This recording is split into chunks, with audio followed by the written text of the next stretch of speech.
Hi, welcome back, whichever, glad to have you. Today it is time to wrap up my September reading, because yeah, September's over, it's gone, we're done with it. Sorry, we might have a weird coffee cup at the beginning, maybe throughout, I don't know. We'll see how I drink this coffee. I will say September was kind of an interesting month in that there were some books that I really loved, and there were a couple that I really did not love. So let's talk through September, shall we? I started with Bombshell by Sarah McLean. I talked about this months ago. Well, technically yes. Technically it was months ago. Well, maybe not multiple. Regardless, I talked about this book. I thought it was a lot of fun. I think it was a great start to a new Sarah McLean series. I think that it offered a lot of what Sarah McLean readers already love, while offering even more bite and darkness to a certain extent. And I think it really centered the girl gang and female friendships in a really delightful way that didn't take away from the romance. So yeah, I think it's a really strong start to the series. It gives us the kind of connective tissue to the soiled S's in previous McLean, while then building something brand new and exciting.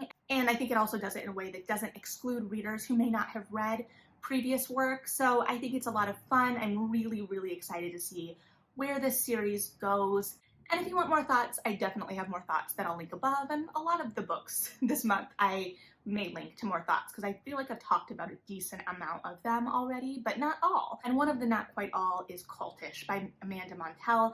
This is a nonfiction that takes a look at the language of cults, but it sections itself into like 5 main sections, starting with like the most overtly cultish. We kind of look at Jim Jones, and then we move all the way down to like Instagram influencers and spiritual Instagram influencers in particular. And it's kind of looking at the different degrees of language. So it's asking us as readers to kind of question like what Scientology and Amway and SoulCycle may all have in common to different degrees. And I found it super fascinating. I will say that it dug into the specifics of vernacular a little less than I expected. It had to take time to set up all of these different places or institutions. And I don't think that the structure of what that setup looked like paralleled exactly in every section. It does use phrases and language as examples, but I don't know that it digs really into the meat of that as much as I expected. So it definitely gives examples of specific language, and it does call back to those examples in other sections to kind of analyze the different levels of cultish language, because it's not putting all of these organizations or groups on the same level by any means. So it may call back to like Scientology language in one section, but it doesn't, I don't think, analyze it as deeply as I expected. I was expecting a little bit more, like I said, breakdown on a more sentence level, even to some extent, like as if we were diagramming a sentence in English class. And a lot of it, we have to kind of look at the mentality that people are in when they're engaging with this language. Obviously, when you have any subset of people, you're going to start adopting language and specific language in a different way. And that is not all going to end badly or be cultish in any way necessarily. Although I think anytime you have communities, there's lots more sociological stuff that could be explored there. And I did like the way the book kind of looked at the idea of cults. It challenges the moral superiority a lot of people have when looking at people who get kind of drawn into cults. So it looks at language's ability to define and shape reality. And it looks at the way language is utilized by groups to inspire action or change thought within people. I personally was really drawn to the section that she did on multi-level marketing. And I think that there are a lot of parallels that could be drawn, especially with the popularity of the LuLaRich documentary right now. I have been kind of fascinated by the way language works in these communities already, especially because these communities, the communities like within the second half of the book in particular, seem to gravitate toward like self-help type theology in a way, for lack of a better word. And I've talked a little bit about my relationship with self-help as a reader in the past, in that I personally don't find most of the genre super helpful for me because it feels like a lot of regurgitated platitudes without action items or whatnot. And I know that it works really well for some people and really is helpful, and I don't begrudge that. But I find it interesting when you then take that kind of language and that kind of mindset and put it into some of these groups that are then using this kind of language that, like I said, often on its face are these empty platitudes, and then using that language to say, oh, you need to work on yourself. But then this language and these mindsets become the overarching mindsets and language of these different groups. So I don't know, this book gave me a lot to think about. I really enjoyed that it went into lots of different kinds of groups, and again, that it drew distinctions that not all of these groups necessarily are inherently harmful. It tried to kind of unpack the definition of cult as well, but I also would have liked to see it go a little deeper in everything, I think. But if you were like me and read it in print because you thought that the audio, you would miss some of the deeper textual analysis, I don't think that you would miss anything for listening to it versus reading it. And then I read listened to another nonfiction called All Made Up, and I have to read the secondary title here, The Power and Pitfalls of Beauty Culture from Cleopatra to Kim Kardashian. So this was an analysis of makeup and how makeup has been a factor culturally. It wasn't a history in the way that I think that subtitle implies, because it implies there's some kind of like linear tracking. I will say that it definitely explored how makeup has played a role in different movements or been utilized by different marginalized communities in different ways, or how makeup has been used against different communities in different ways. So there is definitely a historical element to it, but it is not kind of like a comprehensive history of makeup. It is more kind of a social history and how makeup maybe has been used in relation to power. It was still interesting and I enjoyed it, but I don't know that it was exactly what I thought I was getting into based on the title. And that's just what kind of expectations we put on things based on things like the title and how that can play into our expectations as readers. Same with blurbs. But I did listen to most of it while I was walking around the Lincoln Park Zoo, and that was absolutely fabulous. So it was still a great time. And then I read Ariadne by Jennifer Saint. I talked about this book already. I was not really a fan. I don't think that the voice or the structure were particularly compelling in revitalizing this story or presenting new aspects of it. I felt like it was hitting the beats it had to hit because of the story as it exists, but it didn't feel like it was really making the story its own in any way. And I know it can be hard to take a well-known story and really feel or demonstrate ownership of it. So I get it. It just didn't work for me. I know that there have been a lot of people it has worked for. I think that if you like, especially Greek mythology retellings, it's still something to check out. I just don't think it was the strongest of ones I've read recently, unfortunately. And then I read The Taking of Jake Livingston by Ryan Douglas. This was perfect as we start to inch in to spooky season. Well, we're fully in spooky season now, but at the time I was inching in to spooky season. This is a short little young adult horror novel. I say short because it's like tight, and it moves really quickly. Like, we jump in to the action right away. Like, we immediately know Jake is seeing ghosts, and not all of these ghosts have good intentions. Usually they're just like memories and they're kind of on a loop that he can just constantly see. And that is kind of terrifying in and of itself. Like, I read that concept in other books in a way where it's not as malevolent feeling as it feels here. There's a real danger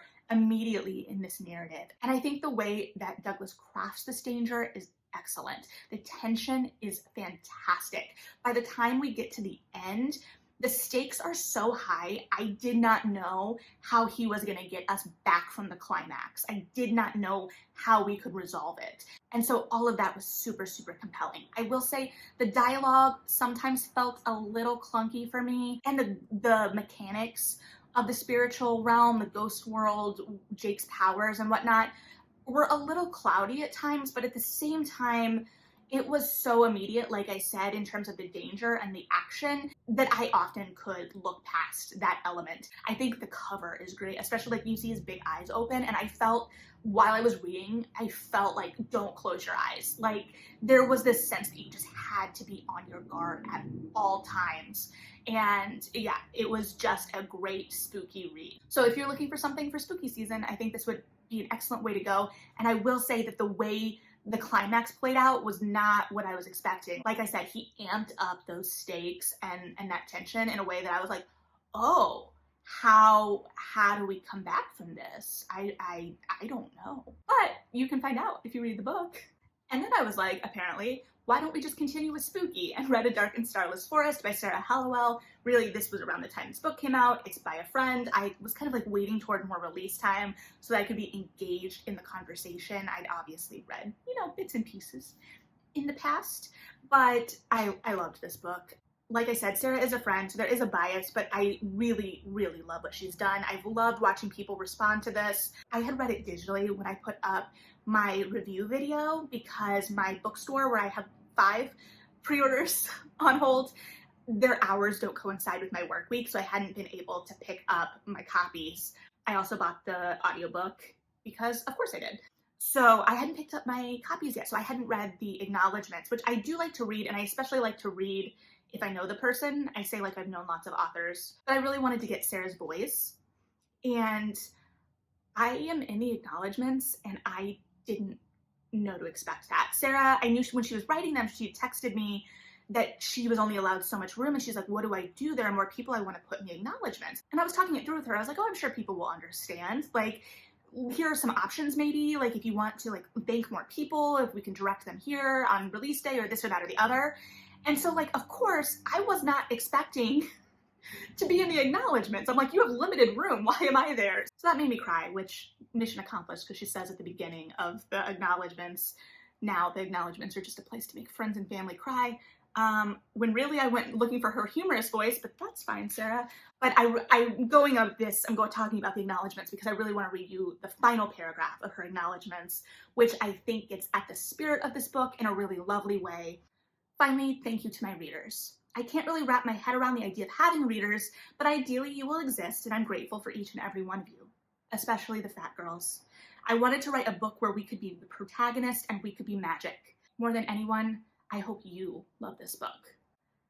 I love this book. I've loved watching other people love this book, and I'm excited to have more people having read the book because there is a quote that I adore in this book, but it happens at the climax, and I cannot say any piece of it. It feels like without spoiling it, but needless to say, it has big I am no bird energy, but like really grounded. It's so good. It's so good. So if you read this book and you think you know what line it is, well, don't put it in the comments because I don't want to spoil it.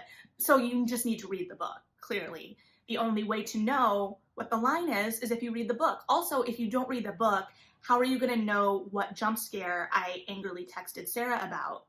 You won't unless you read the book. So there's only one solution. Sorry, that's just the way it is. Just the way it is.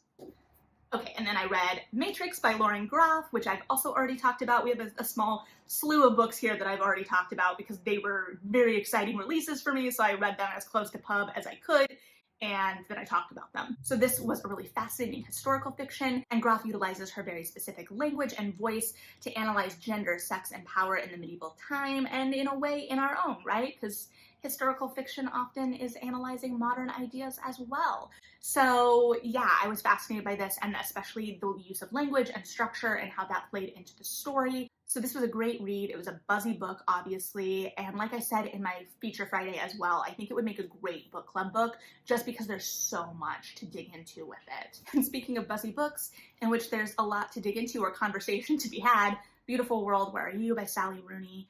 I talked about this pretty in depth.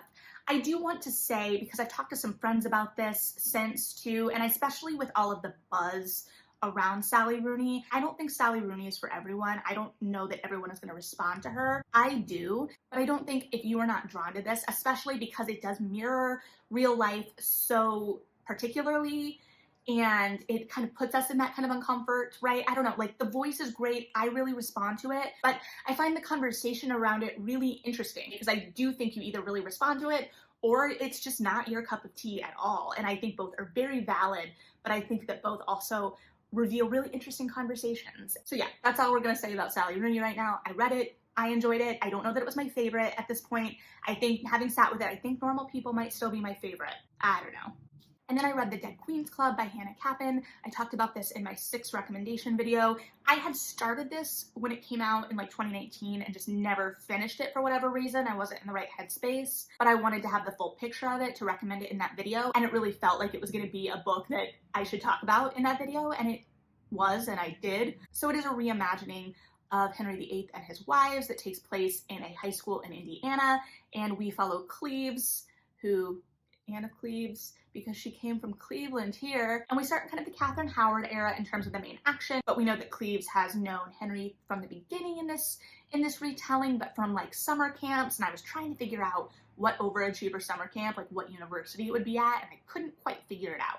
Anyway, something had happened last year before Cleves moved to this community, and the Anne Boleyn of this world is dead. So the wives that die in history still die in this book, and that was kind of, I think, my biggest stumbling block, because there was this really irreverent tone and really quippy, but we still had these young women dying, and it felt like a really huge shift between the voice and the death. I think it was moving into like a really campy territory, because yeah, I was like, these teenagers are not dealing with this death at all. They're just slut shaming this dead girl. That's okay. And so I think that once I started engaging with it more from the campy lens and knowing that we were twisting the history, and the way she's twisting the history is really fun. We're getting lots of cameos outside of the Tudor history part. The end has major John Tucker Must Die vibes, despite the fact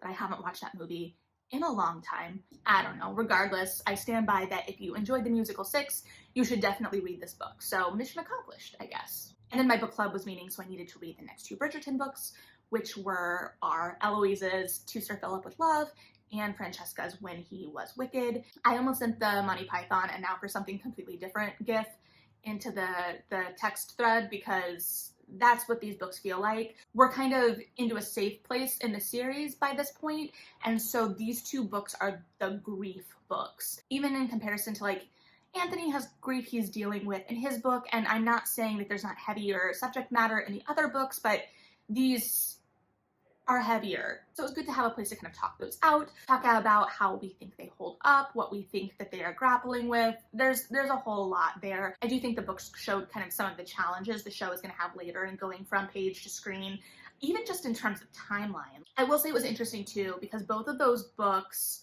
one, I don't think I had logged Eloise's book correctly, so I didn't have any rating from when I was a teenager, and Francesca's book I rated pretty low comparatively when I was a teenager. So I think going back to this series, it's been really interesting to see what I'm responding to differently, and how some of the books that were my favorite when I was a teen, I react to much differently now, both from my point in life and a lot of like larger conversations that have happened since then, and some of the books that I maybe didn't respond to as well as a teen, I'm responding to better now because of my point in life. So yeah, I think that that's really fascinating, and it makes me wonder what other series and other characters I might respond to differently now than I did when I was a teenager. But I don't know that I can reread all the books I read when I was a teenager to find out, so we'll see. Okay, then last, I was gonna say but not least, but honestly, I think this may be the least. Sorry, that I don't like to be mean, I promise. Hopefully you know that at this point. I read Gods and Monsters by Shelby Mahiran. This is very shiny, so might have to put it down.